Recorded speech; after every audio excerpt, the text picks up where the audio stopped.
Welcome back to my channel science वाला orbit में। देखिए आप जैसा स्पेशल ऑर्बिट है ना, इसका पार्टिकल था ये बहुत ज़्यादा मजबूत और इसमें बहुत ज़्यादा एनर्जी होती है। देखेंगे 1 करेंगे तो ये हमारा 1 + 1 क्या होगा 2। तो hi students and welcome back to my channel science वाला। सो आज हम कंप्लीट करने वाले हैं केमिस्ट्री का chapter number 4 that is of class 9 that is the structure of an atom.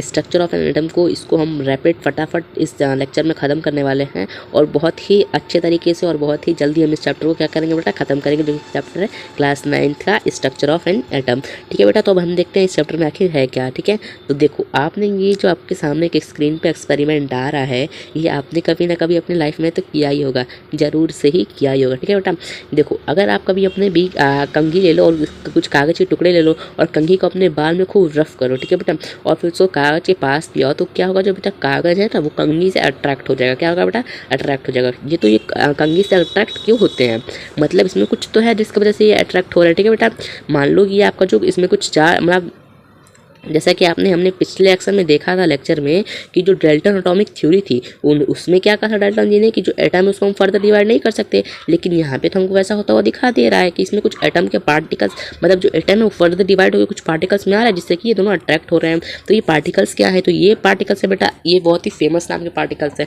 जो आप सब जानते होंगे, जैसे कि इलेक्ट्रॉन है, प्रोटॉन है एंड न्यूट्रॉन है। ये 3 एलिमेंट्स पाए जाते हैं। ठीक है बेटा, सो अब ये क्या क्या ये सब एटॉमिक पार्टिकल्स है, मतलब ये क्या क्या है इसके बारे में हम जानेंगे इस लेक्चर में। ठीक है बेटा, इनकी पूरी राम कथा समझ लो इस लेक्चर में जान लेंगे। चलिए बिना किसी तरीके से जानते हैं।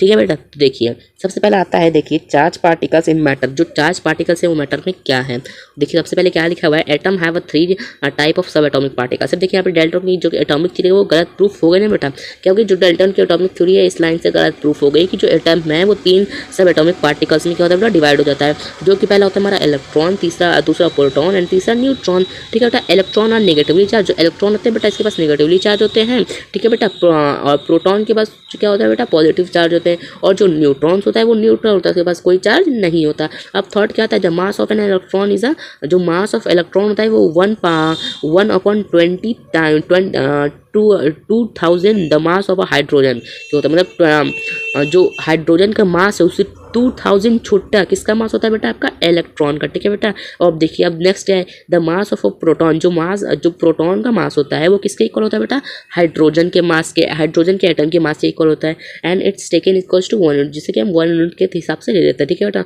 The mass of a neutron, जो न्यूट्रॉन का मास होता है वो भी किसके इक्वल होता है बेटा, हाइड्रोजन के मास के, जिससे क्या लेते हैं बेटा, अभी हमने देखा 1 यूनिट। ठीक है, अब हमारा नेक्स्ट टॉपिक देखिए क्या आता है, नीचे लिखा हुआ है डिस्कवरी ऑफ सब एटॉमिक पार्टिकल्स। आखिर सब एटॉमिक पार्टिकल्स की डिस्कवरी की किसने, देखिए सबसे पहला हमारा नाम आता है जे थॉमसन की, जिसने डिस्कवरी की थी किसकी बेटा, इलेक्ट्रॉन की। किसकी डिस्कवरी की बेटा, पता इलेक्ट्रॉन की। अब जो इलेक्ट्रॉन क्या होते हैं हमने यहाँ पे देखा था, electron is a positively charge particles. क्या था बेटा, electron is a positively charge particles हमने यहाँ पे देखा था।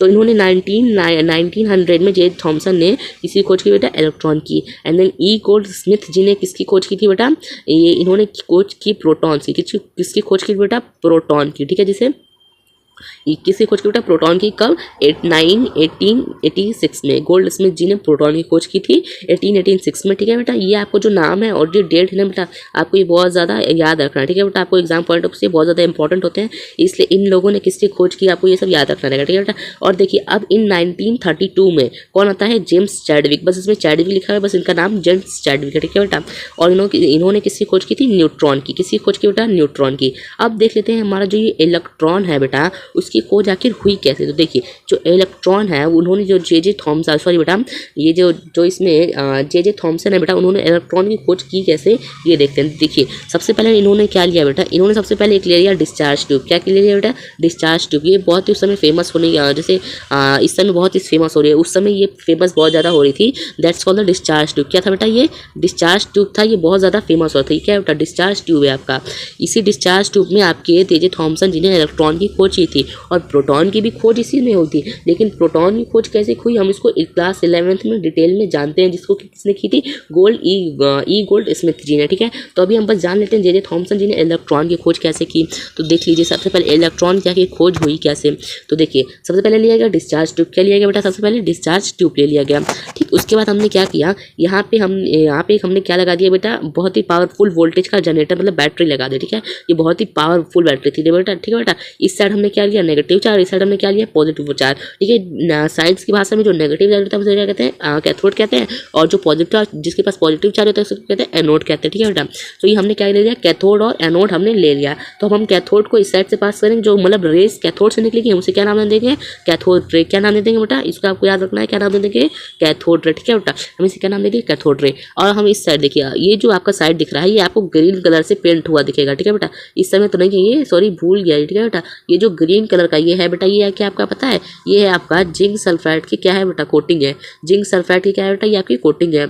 किसकी कोटिंग है बेटा, जिंक सल्फाइड की। ठीक है, तो इसमें देखिए हुआ क्या, जब यहाँ से कैथोड देखिए ये जो आपका डिस्चार्ज ट्यूब था, सबसे पहले इसमें वैक्यूम किया गया, मतलब इसमें से जो भी एयर था इसको एक वैक्यूम प्रेशर की मदद से बाहर निकाल लिया गया। ठीक है बेटा, अब तो इसमें कोई भी एयर नहीं रह गया। ठीक है बेटा, तो जो अब ये पार्टिकल से खटाखट यहाँ से इसको फेंका गया। ठीक है बेटा, जो यहाँ पे हाई वोल्टेज की बैटरी से एनर्जी पास की गई, तो क्या हो गया बेटा, यहाँ से जो यहाँ से जो रेज है देखिए यहाँ पे से निकल रहे हैं, यहाँ से रेज निकलने लगी, और जब ये रेज निकल के जाके जब इससे टकराई, खटाखट जब इससे टकराई बेटा, तो ये क्या करने लगा, आपका ग्लो करने लगा। क्या करने लगा बेटा, ग्लो करने लगा।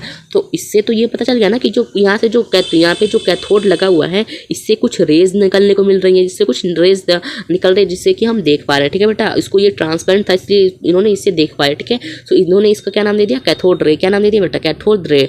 ठीक है, इसे मैं थोड़ा सा क्लीन कर देता हूँ बोर्ड को। ठीक है बेटा, इन्होंने क्या नाम दे दिया, जो जे थॉमसन थे, इन्होंने इसका क्या नाम दे दिया, कैथोड रे। क्या नाम दे दिया बेटा, कैथोड रे। ठीक है, इन्होंने इसका नाम क्या दिया बेटा, कैथोड रे। आपको ये बहुत ज़्यादा एग्जाम पॉइंट ऑफ व्यू से इंपॉर्टेंट है, इसलिए आपको इसको याद रखना है। ठीक है बेटा, किस मतलब क्या इन्होंने इसको क्या कहा, कैथोड रे का। ठीक है, और इसमें कुछ रेज निकली, इसमें क्या कह दिया, कैथोड रे। ये क्या था, कैथोड था। ठीक है, तो ये तो हमारा हो गया इलेक्ट्रॉन, प्रोटॉन और न्यूट्रॉन। इलेक्ट्रॉन की खोज कैसे हुई वो तो हमने देख लिया।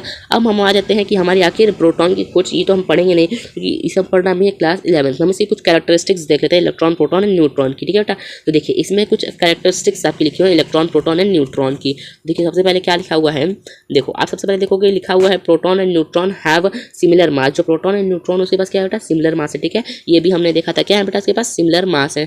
ये मास में क्या है बेटा, सिमिलर है। ठीक है, तो इसके पास क्या है बेटा, सिमिलर मास है। इन दोनों की ये इनके जो मास है वो क्या है बेटा, इसका सिमिलर है। ठीक है, electron have almost negligible mass. जो इलेक्ट्रॉन होता है उसके पास समझ लीजिए कोई मास नहीं होता। ठीक है बेटा, नेग्लिजिबल होता है, ना के बराबर होता है। ठीक है बेटा, अब देख जो एटॉमिक मास यूनिट है AMU, क्या बेटा, AMU is the 12th part of the carbon. मतलब ये जो 12th part of the carbon है, इसमें क्या होता है बेटा, 6 प्रोटॉन होते हैं और 6 न्यूट्रॉन होते हैं। ये जो हमने 12th पार्ट ऑफ कार्बन है, इसे हमने पिछले लेक्चर में बहुत अच्छे से देखा था। तो अगर आपको ये नहीं पता तो इसका मतलब आपने पिछला लेक्चर नहीं देखा है। इसको अगर आपने पिछला लेक्चर नहीं देखा तो ये आपको चैप्टर समझ में नहीं आएगा। तो इसका मतलब आपको ये देखने के लिए पिछला चैप्टर देखना ही पड़ेगा। तो आप जाओ पहले उसको देखा तभी चैप्टर आपको समझ में आएगा। ठीक है बेटा, तो अब हम देख लेते हैं जो मास है, आखिर वो जो मास है और एटॉमिक मास यूनिट और चार्ज क्या है प्रोटॉन पे। तो जो देखो जो प्रोटॉन का मास है वो है 1.6726 इंटू 10⁻27 क्या है बेटा, प्रोटॉन का चार्ज है। और उसका एटॉमिक मास यूनिट क्या है बेटा, तो 1.0073 है। और इसका चार्ज क्या है, पॉजिटिव चार्ज है। और जो न्यूट्रॉन है इसका मास क्या है, तो 1.67493 इंटू 10⁻27। ये आपको याद रखना है, ये बहुत ज़्यादा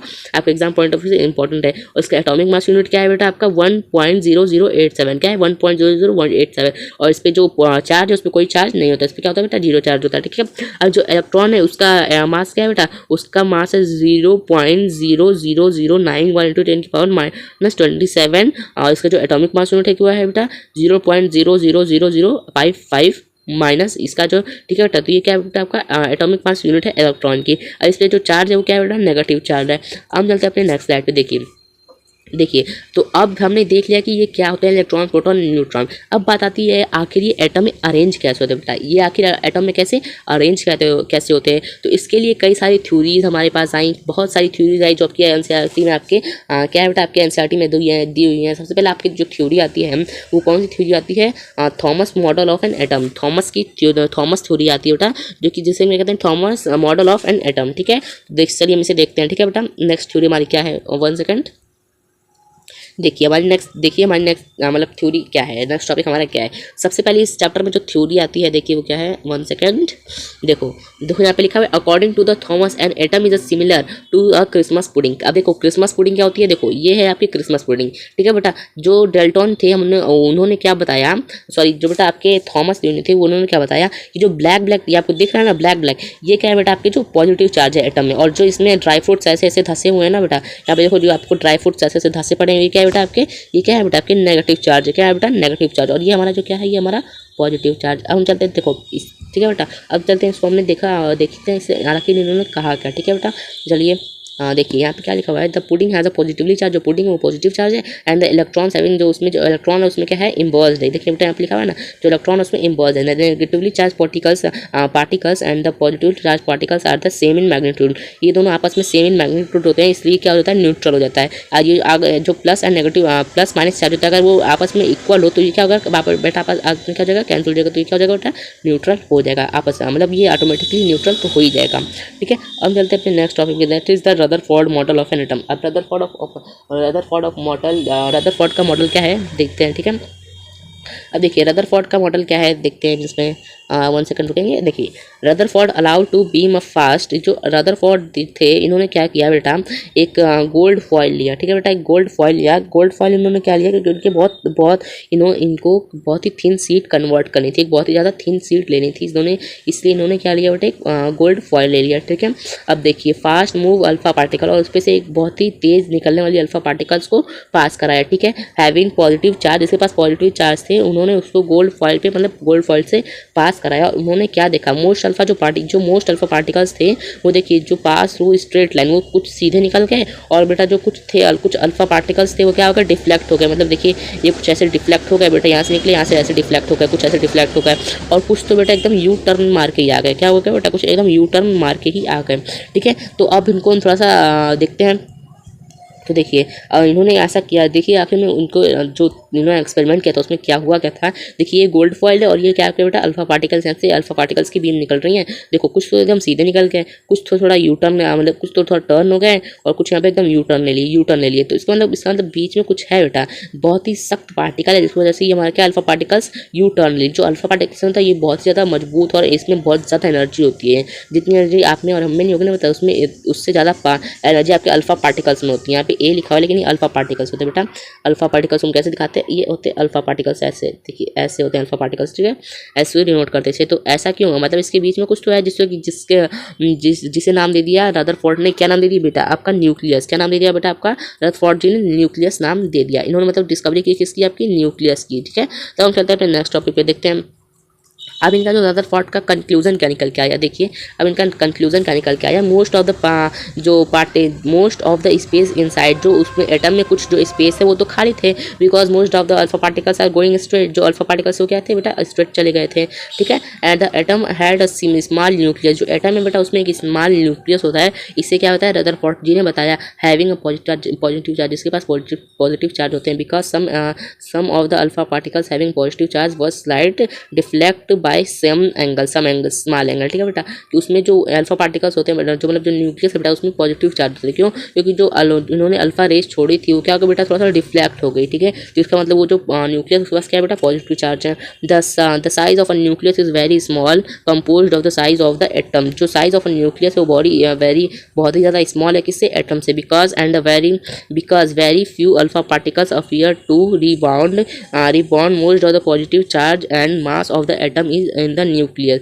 जो आपको इन्होंने क्या बताया, जो न्यूक्लियस का मास है वो एटम से बहुत ज़्यादा क्या है, छोटा होता है। ठीक है, अब देखिए Rutherford model of an atom, जो रदरफोर्ड का मॉडल था वो एटम के थ्रू क्या था, an atom has a positively charge nucleus, जो एटम उसके पास एक पॉजिटिव चार्ज का न्यूक्लियस होता है, ये जो होता है सेंटर में प्रेजेंट होता है। द इलेक्ट्रॉन्स रिवॉल्व, जो इलेक्ट्रॉन्स होते हैं, इलेक्ट्रॉन्स एंड प्रोटॉन हो जाते हैं बेटा, जो न्यूक्लियस है उसका क्या लगाते हैं बेटा, चक्कर लगाते हैं। ठीक है, उसके ऑर्बिट में चक्कर लगाते रहते हैं। The size of an nucleus is very small, जो साइज ऑफ न्यूक्लियस होता है वो स्मॉल होता है बहुत ज़्यादा, किस एज कम्पेयर टू एटम। मतलब एटम के अगर आप एटम और न्यूक्लियस को देखो तो जो एटम का साइज होता है वो बहुत बड़ा होता है, और जो न्यूक्लियस का साइज होता है वो बहुत छोटा होता है। अब हम आ जाते हैं defects of Rutherford model of the atom. अब रदरफोर्ड, जिसमें जो रदरफोर्ड का थ्योरी, जो उन्होंने रदरफोर्ड का अपना मॉडल दिया उसमें डिफ्लेक्ट, मतलब उसमें कुछ गड़बड़ी क्या थी। देखिए इन्होंने क्या कहा था, जो एटम्स होते हैं बेटा, जो नेगेटिव चार्ज के पार्टिकल्स होते हैं वो इसके घूमते रहते हैं, मतलब जो बीच में न्यूक्लियस का खोज इन्होंने किया उसके थ्रू ऐसे घूमते रहते हैं। ठीक है बेटा, तो इसके मतलब ये घूमते तो मतलब इसका कुछ एक्सेलरेशन प्रोड्यूस होता होगा। अगर ये एक्सेलरेशन प्रोड्यूस करते मतलब ये थक जाते हैं बेटा, मतलब ये जब थकते हैं तो ये बीच में आके गिर जाते हैं, तो इसका तो मतलब तो ये होगा कि बीच में आके ये गिर जाते हैं, लेकिन ये कभी गिरते तो है नहीं, तो इसका मतलब ये जो उनका मॉडल है वो तो गलत प्रूफ हो गया ना। एंड पार्टिकल, देखिए इसमें लिखा हुआ है, any particle circular orbit would undergo acceleration, कोई भी पार्टिकल बाहर जो एक्सेलरेट एक्सेलरेट करे उसके ऑर्बिट में, during the acceleration the charge particles would radiate energy, वो एनर्जी को रिड्यूस करेगा, ठीक है बेटा, रिड्यूस करेगा। सो रिवॉल्विंग इलेक्ट्रॉन वुड भी लॉस एनर्जी, वो तो एनर्जी को लॉस करेगा एंड वो फॉल हो जाएगा न्यूक्लियस में, वो न्यूक्लियस से फॉल हो जाएगा। We know all the atom are stable, लेकिन हम जानते हैं कि जो ऑल जो एटम होते हैं वो स्टेबल होते हैं, उसमें कोई भी न्यूक्लियस फॉल मतलब कोई भी इलेक्ट्रॉन्स फॉल नहीं होता। तो इनका ये जो था वो गलत प्रूफ हो गया। तो हम चलते हैं देखते हैं फिर मतलब इसके बाद कौन सी थ्योरी आई, ठीक है बेटा। देखो बेटा, अब हमें रदरफोर्ड जी ने क्या बताया कि जो ये हमारे इलेक्ट्रॉन्स होते हैं वो न्यूक्लियस के ऑर्बिट में घूमते हैं, लेकिन ये तो गलत प्रूफ हो गया। अगर वो न्यूक्लियस के ऑर्बिट में घूमेंगे तो मतलब उन्हें उनके कुछ एनर्जी चाहिए, तो अगर उनकी एनर्जी जो लॉस होगी तो क्या करेंगे, न्यूक्लियस में फॉल जाएंगे, लेकिन ऐसा तो होता नहीं है एक्चुअली में। तो उसके बाद हमारे पास आए बोहर जी, जिन्होंने अपना मॉडल दिया, that's called the Bohr model of an atom, ठीक है। तो इन्होंने अपने मॉडल में क्या कहा देखते हैं। An atom has a positively charge, जो एटम है बेटा उसके पास क्या है, पॉजिटिवली चार्ज है, ठीक। अब देखिए उन्होंने क्या कहा, एटम है positively charge nucleus at its centre, जो कि जो एटम के पास न्यूक्लियस है उसमें क्या है बेटा, पॉजिटिव चार्ज तो है जो कि सेंटर में प्रेजेंट है। And most of the mass of N atom is in the nucleus, और जो मोस्ट ऑफ द एटम का मास है वो किसमें प्रेजेंट है बेटा, न्यूक्लियस में, क्योंकि जो आधा भार है ना एटम का वो किसके पास है, न्यूक्लियस के पास। द इलेक्ट्रॉन, जो इलेक्ट्रॉन है वो रिवॉल्व होते हैं, ठीक है बेटा। जो इलेक्ट्रॉन है उन्होंने क्या कहा, जो इलेक्ट्रॉन है रिवॉल्व अराउंड द न्यूक्लियस, जो इलेक्ट्रॉन है वो एटम के न्यूक्लियस के अराउंड रिवॉल्व करते हैं, बट एक स्पेशल ऑर्बिट में। देखिए आप जैसे स्पेशल ऑर्बिट है ना, तो ये क्या करते हैं, स्पेशल ऑर्बिट में क्या करते हैं बेटा, राउंड मतलब घूमते रहते हैं, ठीक है, रिवॉल्व करते हैं। That's called the discrete orbit, जिस ऑर्बिट को क्या कहते हैं, discrete orbit. This orbit called shells, ये जो ऑर्बिट्स होते हैं इसको क्या कहते हैं, सेल कहते हैं। यहाँ पे देखिए लिखा हुआ है ना सेल, ठीक है। और energy level and the represented by the KLMN, जिसको कि हम रिप्रेजेंट करते हैं KLMNN, किससे रिप्रेजेंट करते हैं बेटा, KLMN। देखो जो के होता है उसको देखिए सबसे पहला वाला हम इसको कैसे बताते हैं, इनटू आउट जाती है, किसमें पहले हम इसको आप इसको पहले समझ लो, इसमें कैसे जाते हैं, इनटू आउट कैसे जाते हैं बेटा, इनटू आउट, ये आपको दिमाग में रखना तभी आप इसको समझ पाओगे, ठीक है बेटा। इनटू आउट इसमें जाते हैं। सबसे पहले हमारा आता है के, जो कि पहला ऑर्बिट है, ठीक है बेटा, के आता है। देन आता है हमारा एल, जो कि दूसरा ऑर्बिट है। एंड देन तीसरा आता है एम, जो कि तीसरा ऑर्बिट है। जो फिर चौथा आता है एन, जो कि चौथा सेल है, ठीक है बेटा। अब उनको नंबर्स के थ्रू भी रिप्रेजेंट करते हैं, जिसमें जैसे कि सबसे पहला हमारा के सेल का नंबर क्या होता है, 1 होता है। 2 सेल एल का क्या हो गया, 2 हो गया। एम का क्या हो गया, 3 हो गया। एन का क्या हो गया, 4 हो गया, ठीक है बेटा। इसी तरह हम इसको रिप्रेजेंट करते हैं, जैसे जैसे सेल बढ़ता जाएगा हम इसमें क्या लगाते जाएंगे बेटा, नंबर्स को बढ़ाते जाएंगे, ठीक। वाइल रिवॉल्विंग, हम देखिए नेक्स्ट टॉपिक में लिखा है, while revolving in the discrete orbit, जो अगर ये डिस्क्रीट ऑर्बिट में रिवॉल्व करें तो electron are do not radiate energy, तो ये रेडिएट एनर्जी नहीं करेगा, मतलब ये एनर्जी को लॉस नहीं करेगा। अगर ये ऑर्बिट में घूमता रहे, ठीक है बेटा, तो ये एनर्जी को लॉस नहीं करेगा, इसलिए ये फॉल न्यूक्लियस में नहीं होगा। अगर ये एनर्जी लॉस करे तो न्यूक्लियस में आके फॉल हो जाएगा, लेकिन एनर्जी तो लॉस कर ही नहीं रहा, तो ये न्यूक्लियस में फॉल नहीं होगा, ठीक है। हम चलते अपने नेक्स्ट टॉपिक पे, देखिए discrete distribution of the electron in different shell, जो डिस्ट्रीब्यूशन ऑफ द इलेक्ट्रॉन है डिफरेंट सेल में वो कैसे हम देख लेते हैं। देखिए यहाँ पे क्या लिखा हुआ है, the distribution of electron in the different cell, जो distribution of electron है वो different cell में है, वो suggested by the Bohr and bury, जो suggest किया गया था बोहर और ब्यूरी के थ्रू, ठीक है। the following are the rules for filling, ये कुछ रूल्स हैं जिसमें कि हम जैसे कि इलेक्ट्रॉन्स को रखते हैं ऐसे सेल्स में, ठीक है बेटा। the maximum electron of an atom is given cell by the formula of 2n का स्क्वायर, इस फॉर्मूले से हम जो इलेक्ट्रॉन्स है सारे को रखते हैं 2n का square, where n is a number of cell, जो जहाँ पे n नंबर है किसका, सेल का, ठीक है। और जो 2 3 वो भी नंबर है किसका, सेल का, ठीक है। फर्स्ट सेल और के सेल कैन है, जो फर्स्ट सेल है जैसे कि हम के सेल भी कहते हैं, उसे हम देखिए उसमें कितने इलेक्ट्रॉन्स आ सकते हैं उसको हम कैसे देखेंगे। देखिए यहाँ पे इन्होंने एक फॉर्मूला दिया 2n का स्क्वायर, तो हम इससे 2n का स्क्वायर रखते हैं, ठीक है बेटा। 2n के स्क्वायर पे देखिए सबसे पहले हमारा 2 है तो 2 इंटू, अब जो के सेल की मतलब के सेल को हम किससे रिप्रेजेंट करते हैं, 1 से रिप्रेजेंट करते हैं, तो हम 2 इसमें क्या कर देंगे, 1 कर देंगे। तो अगर हम इसको 2 इंटू 1 करें तो हमारा कितना इसमें इलेक्ट्रॉन आ जाएगा, 2 इलेक्ट्रॉन आ जाएगा, ठीक है बेटा। अगर हम सेकंड ऑर्बिट में जाएँ KLM में, ठीक है, KL में जाए, ठीक है बेटा। अब L में जाए, जिसमें अगर हम L में जाए तो देखिए क्या होगा, 2 इंटू 2 की पावर 2, ठीक है। तो मतलब क्या हो जाएगा 2 इंटू 2 मतलब 3 बार 2 इंटू हम 2 लिखेंगे तो हमारे इसमें कितने इलेक्ट्रॉन्स आ जाएंगे, 8 इलेक्ट्रॉन्स। अब इसी तरह हम थर्ड वाले को करेंगे, मतलब M सेल को, तो इसमें 18 इलेक्ट्रॉन, और N सेल में करेंगे तो इसमें 32 इलेक्ट्रॉन्स, ठीक है। अब देखिए नीचे क्या लिखा हुआ है, the maximum numbers of electrons that can be filled the outer most shell is 8। ठीक है, इसका मतलब क्या भी मत बताता हूँ इसे। ठीक है, electron can't be fill in the shell unless in the inner shell are fill. ठीक है बेटा, जो हम इसमें सेल में फिल करते हैं, देखिए जिसमें जैसे हम सेल में इलेक्ट्रॉन्स को फिल करते हैं। 1 सेकंड में इसे क्लीन करने दीजिए इसे। 1 सेकंड, किधर गया भाई? आ जाओ आ जाओ, देखो 1 सेकंड मुझे इसे क्लीन करने दो बेटा। देखो देखो ये तो क्लीन हो गया, देखिए। ठीक है, देखो यहाँ पे जैसे ये हम जब भी से हम इलेक्ट्रॉन्स को फिल करना, सबसे पहले हम क्या करेंगे, अंदर से बाहर की तरह क्या करेंगे बेटा, फिल करेंगे।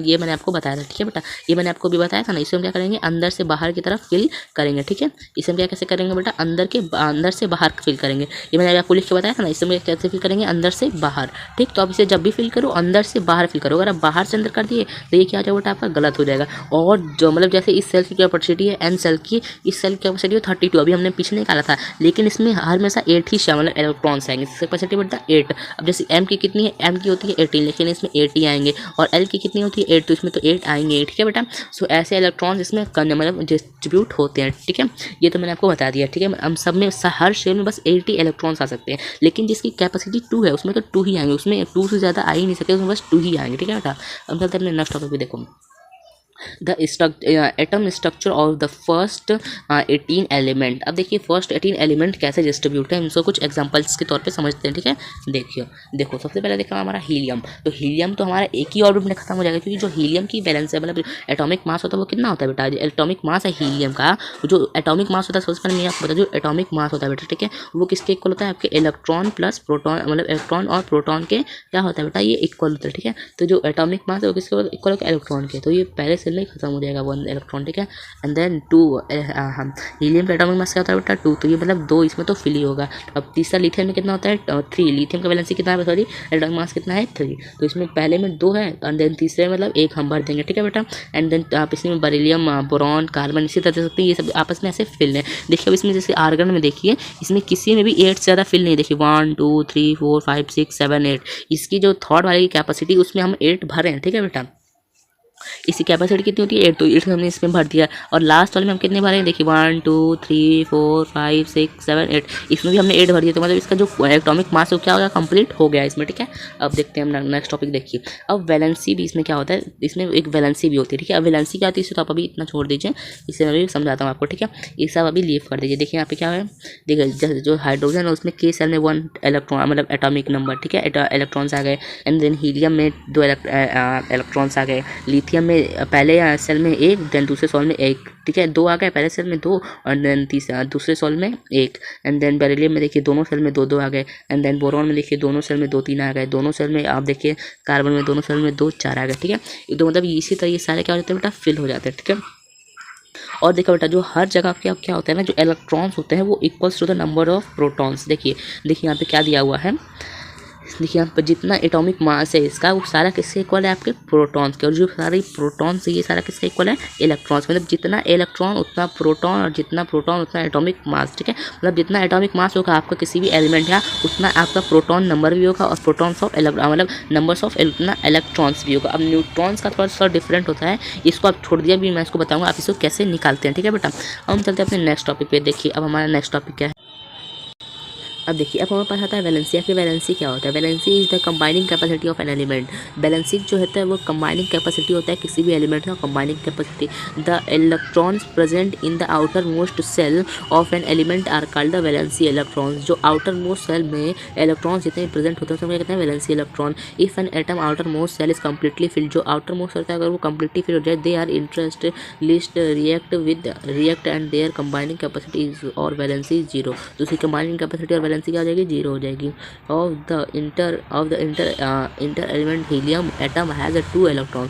अगर जो उसमें जो इंटर एलिमेंट्स और हीलियम में अगर मान लीजिए 2 एलिमेंट्स हैं, इलेक्ट्रॉन्स हैं in the outer most shell and the atom and all atom of the other element have 8 electrons in their outer most shell, atom having 8 electrons in their outer most shell having octet configuration and octet configuration are stability. अगर कहीं भी stability अच्छी achieve नहीं होती है तो हम उसमें स्टेबिलिटी को अचीव कराते हैं, जैसे हम क्या कहते हैं कन्फ्यूग्रेशन। अभी कैसे हम स्टेबिलिटी अचीव कराते हैं मैं आपको बताता हूँ, ठीक है बेटा। If an atom outer most shell is not completely fill, अगर वो जो आउटर मोस्ट सेल है वो कम्प्लीटली फिल नहीं है तो वो स्टेबल नहीं है, ठीक है। तो हम उसे क्या करते हैं स्टेबल करते हैं। The numbers of an electrons loss, जो नंबर्स ऑफ इलेक्ट्रॉन हम क्या करते हैं लॉस भी कर सकते हैं या फिर उससे हम गेन करते हैं, फिर उससे शेयर करके उसकी स्टेबिलिटी को गेन करा देते हैं। जैसे कि hydrogen lithium sodium atoms are easily loss, जो हाइड्रोजन हीलियम लिथियम वो इजिली क्या करते हैं एक इलेक्ट्रॉन्स को लूज कर देते हैं एंड द बिकम स्टेबल, और वो क्या हो जाते हैं स्टेबल हो जाते हैं। सो देयर वैलेंसी इज 1, सो उसकी वैलेंसी जितना वो लॉस और गेन करेंगे उसकी वही वैलेंसी होगी, ठीक है बेटा। ठीक है, तो ये सब कुछ एग्जांपल्स है। अब हम इससे समझते हैं कि मतलब ये लॉस और गेन ये सब करते कैसे हैं, ठीक है बेटा। चलिए देखो बेटा, मैं यहाँ पे आपके लिए एक टेबल बनाया हूँ जिसमें कि आप देखिए पहले हमारा है एलिमेंट कौन सा मैंने पहले ले लिया हाइड्रोजन, ठीक है, जिसका सिंबल होता है H। और ठीक है यहाँ पे मैंने ये भी लिख लिया के सेल में कितना आता है, L सेल में, N सेल में और N सेल में कितना आता है, ये भी मैंने साइड में लिख लिया, ठीक है बेटा। तो अभी यहाँ पे देखिए जैसे हाइड्रोजन का जो एटॉमिक नंबर है, एटॉमिक नंबर कितना होता है बेटा 1 होता है, ठीक है। तो इसमें जो के सेल की कैपेसिटी कितनी होती है बेटा 2 होती है। तो के सेल में कितना आएगा, इस मतलब इसमें तो एक ही एटॉमिक नंबर, तो इसमें कितना आएगा बेटा ये आपका 1 ही आएगा ना। तो इसमें तो ये तो स्टेबिलिटी गेन नहीं कर पाया, इसमें तो हमको 2 रखना था, लेकिन हमारे पास ये कितना आ गया 1 आ गया। तो हम इसमें के लिए क्या करेंगे बेटा, हम इसको क्या कर देंगे, इसमें हम एक गेन करा देंगे, ठीक है बेटा। इसमें क्या करा देंगे, इस स्टेबिलिटी में गेन कराने के लिए क्या करा देंगे 1 करा देंगे। तो ये हमारा 1 + 1 क्या हो जाएगा बेटा 2। तो मतलब ये के सेल की स्टेबिलिटी को गेन कर लिया, तो मतलब ये स्टेबल हो गया। अब जैसे कि हम अपना एग्जाम्पल एक ले सकते हैं, जैसे कि आप ले लीजिए एक एग्जाम्पल फॉस्फोरस का, ठीक है बेटा। तो फॉस्फोरस की जो एटॉमिक नंबर होता है वो कितना होता है बेटा L15। तो मतलब जो इसमें इलेक्ट्रॉन्स है वो कितने हुए 15। तो इसमें जो के सेल है उसमें क्या रखेंगे 2 रखेंगे, और जो इसमें एल सेल है तो एल सेल में हम क्या रखेंगे बेटा, इसके एल सेल में हम क्या रखेंगे बताइए जल्दी से कमेंट करिए, 8 रखेंगे। कितना रखेंगे बेटा 8 रखेंगे। एंड देन जो एल सेल के बाद एम सेल है उसमें कितना रखेंगे, इसको 5 रखेंगे। कितना रखेंगे बेटा 5। तो मतलब जो एम जो अब तो ये कंप्लीट हो गया ना, जैसे इसका इलेक्ट्रॉन तो कंप्लीट हो गया 15 प्लस, जैसे इसका कितना होता है एटॉमिक नंबर 15 होता है। तो 5 + 8 मतलब 8 + 2 10 एंड देन 5 15 हो गया। तो लेकिन ये जो एम सेल का जो कैपेसिटी होती है वो 18 होती है, तो मतलब ये स्टेबिलिटी तो गेन किया नहीं, तो इसकी वैलेंसी हम क्या कर देंगे बेटा, हम इसको क्या करेंगे बेटा 3 गेन करा देंगे। क्या करा देंगे 3 गेन करा देंगे। तो हमारी 5 + 8 क्या हो जाएगा हमारा, ये हमारा क्या हो जाएगा बेटा, अगर हम इसको 5 + 8 करें तो एम सेल की कैपेसिटी कितनी होती है 18। तो ये 18 हमारा हो जाएगा। हम इसको क्या कर देंगे 3 गेन करा देंगे। मतलब हम इसको जो हमारा जो लास्ट में है ना इसको हम 8 करेंगे ही करेंगे। इसकी एम की कैपेसिटी होती है 18, लेकिन इसमें आ कर सकता है 8। तो हम इसकी स्टेबिलिटी गेन कराने के लिए हम इसको 3 इसमें वैलेंसी डाल देंगे। 3 अगर इसमें वैलेंसी डाल दिए तो हमारी जो ये हमारा स्टेबल हो जाएगा, ठीक है। अब जैसे कि आप एक और एग्जाम्पल ले सकते हैं, जैसे कि आप ऑक्सीजन का एग्जाम्पल लीजिए जिसका एटॉमिक मास होता है 8। तो मतलब इसको हम कैसे रच करेंगे, इसमें 2 डालेंगे, ठीक है बेटा। और इसमें क्या डालेंगे, इसमें हमारा क्या बचा 6 बचा। तो जो हमारी एल सेल कैपेसिटी होती है वो कितनी होती है हमारे देखिए 8 होता है, लेकिन हमारे पास ये क्या है 6 है। तो हम इसको क्या करेंगे 2 गेन करा देंगे, 2 गेन करा देंगे, 2 गेन कराएंगे तो हमारे पास 8 हो जाएगा। तो हम इसको 2 गेन करा दिए तो ये हमारा स्टेबिलिटी अचीव कर लिया, ठीक है बेटा। तो हमारा ये 8 हो जाएगा, तो हमारा ये भी 8 हो गया, ये भी 8 हो गया, देन ये 2 हो गया, ठीक है। अब हम चलते हैं अपने, देखिए हमारा एक और हम ले लेते हैं, जैसे कि आप समझ लो कि एक और हमने एग्जांपल लिया जैसे कि सोडियम का, ठीक है बेटा। हमने सोडियम का एग्जांपल लिया, जैसे सोडियम का जो एटॉमिक मास है वो कितना होता है बेटा 11 होता है। क्या होता है बेटा 11 होता है, ठीक। तो हमारे जो इलेक्ट्रॉन्स है वो भी कितना हो गया बेटा 11 हो गया। तो मतलब जो हमारा के सेल में है वो कितना आएगा, सोडियम हमारे के सेल में कितना आएगा 2 आएगा, देन इसमें कितना आएगा 8 आएगा, ठीक है। तो 2 × 10 10 हो गया, ठीक है। तो हमको कितना बचा 2 बचा, तो हमारे पास 2 रहेगा, ठीक है। तो हम इसको क्या करेंगे 2 गेन कराए, मतलब अब तो ये लॉस करेगा नहीं, मतलब लॉस तो ये कैसे भी नहीं कर सकते। हम इसको गेन कर देंगे, कितना 6 गेन कर देंगे, तो ये हमारी स्टेबिलिटी मतलब अचीव कर लेगा। यहाँ पे क्या हो जाएगा 8 हो जाएगा, ठीक है। तो इसी तरह हम इसमें स्टेबिलिटी गेन कराते हैं, गेन या वैसे कराते हैं, गेन या लॉस करा देते हैं, ठीक है बेटा। तो इसी तरह से हम इसको करते हैं बार बार, ठीक है। तो और जो आपके क्लास 9 पे उसके साथ आपको गेन करना है, ठीक है। जो आपका जितना भी न्यूमेरिकल्स आएगा वो गेन करने पे आएगा, कोई भी लॉस करने पे नहीं आएगा क्लास 9 पे, ठीक है बेटा। तो हम चलते हैं अपने नेक्स्ट टॉपिक पे, देख लेते हैं। ये तो आपको समझ में आ गया, वैलेंसी तो आपको एकदम क्रिस्टल क्लियर हो गया मुझे लगता है, ठीक है। तो वैलेंसी तो मैंने आपको समझा दिया, ठीक है, वैलेंसी आपको क्लियर हो गया। देन चलते हैं अपने नेक्स्ट टॉपिक पे। देखिए अब हमारा नेक्स्ट टॉपिक क्या है, atomic mass and the atomic mass number. Atomic mass and mass number क्या होता है, देखो सबसे पहले जो एटॉमिक मास हम उसको किससे रिप्रेजेंट करते हैं बेटा, जेड से। किससे रिप्रेजेंट करते हैं, जेड से। आपको याद रखना है, ठीक है, ये आपको लाइफ टाइम याद रखना है। इसको किससे रिप्रेजेंट करते हैं बेटा, जेड से। The atomic number of an element is the number of proton. जो एटॉमिक नंबर होता है किसी भी एलिमेंट का, उसमें कितना नंबर ऑफ प्रोटॉन प्रेजेंट है, कितना नंबर ऑफ प्रोटॉन प्रेजेंट है, वही क्या होता है बेटा एटॉमिक नंबर होता है, ठीक है। एटॉमिक नंबर होता है, इसमें कितना नंबर ऑफ प्रोटॉन न्यूक्लियस में प्रेजेंट है, वही क्या होता है बेटा हमारे एटॉमिक नंबर होता है, ठीक है। All atom of an element have the same atomic number. जो ऑल एटम होते हैं उसके पास सेम एटॉमिक नंबर होते हैं, ठीक है बेटा। जैसे जो प्रोटॉन जैसे इसमें 1 है तो इसमें प्रोटॉन में कितना होगा 1 होगा। जैसे 2 है, इसमें एटॉमिक नंबर क्या है 2 है, तो इसमें प्रोटॉन नंबर ऑफ क्या होगा 2 होगा। इसमें एटॉमिक नंबर क्या है 3 है, तो इसमें प्रोटॉन, जैसे लिथियम में 3 एटॉमिक नंबर इसका 3, तो इसका प्रोटॉन में कितना हो जाएगा 3 हो जाएगा। ठीक है बेटा, तो इसका मतलब क्या हो गया, जो एटॉमिक नंबर्स है मतलब जो जेड इज इक्वल्स टू क्या हो जाएगा बेटा, जेड हमारा क्या किसके इक्वल हो जाएगा, नंबर्स ऑफ प्रोटॉन। किसके इक्वल हो जाएगा बेटा, नंबर ऑफ प्रोटॉन के। ये आपको याद रखना है, ये अभी आपको आगे काम आएगा, नंबर ऑफ प्रोटॉन के इक्वल हो गया। अब देखिए मास नंबर, अब देखिए मास नंबर क्या है, ये प्रोटॉन है। ठीक है बेटा, ये प्रोटॉन है आपका। ठीक है, अब देखिए मास नंबर क्या है, mass number of an element is the sum of the proton and the neutron. जो sum of proton and neutron होता है किसी भी एलिमेंट में, उस समय कहते हैं मास नंबर। ठीक है बेटा, जो कि जिसे कि हम न्यूक्लियोलस भी कह देते हैं, न्यूक्लियॉन्स भी कह देते हैं, जो कि प्रेजेंट होता है न्यूक्लियस में। ऑफन एटम किसी भी एलिमेंट के एटम के न्यूक्लियस में प्रेजेंट होता है। ठीक है बेटा, the mass of an atom, जो एटम का मास होता है, is the mainly mass of the proton and neutron. जो एटम का मास होता है वो मेनली किसका मास होता है, प्रोटॉन एंड न्यूट्रॉन का इन द न्यूक्लियस। ठीक है बेटा, जैसे कार्बन का मास क्या होता है 12, तो उसमें कितने होंगे 6 प्रोटॉन होंगे और 6 न्यूट्रॉन होंगे, इसलिए वो 12 MU हो जाएगा। ठीक है, अब जैसे अल्मोनियम में एटॉमिक मास नंबर क्या बेटा 27, मतलब इसमें 13 प्रोटॉन होंगे और 14 न्यूट्रॉन्स होंगे। और सल्फर में देखिए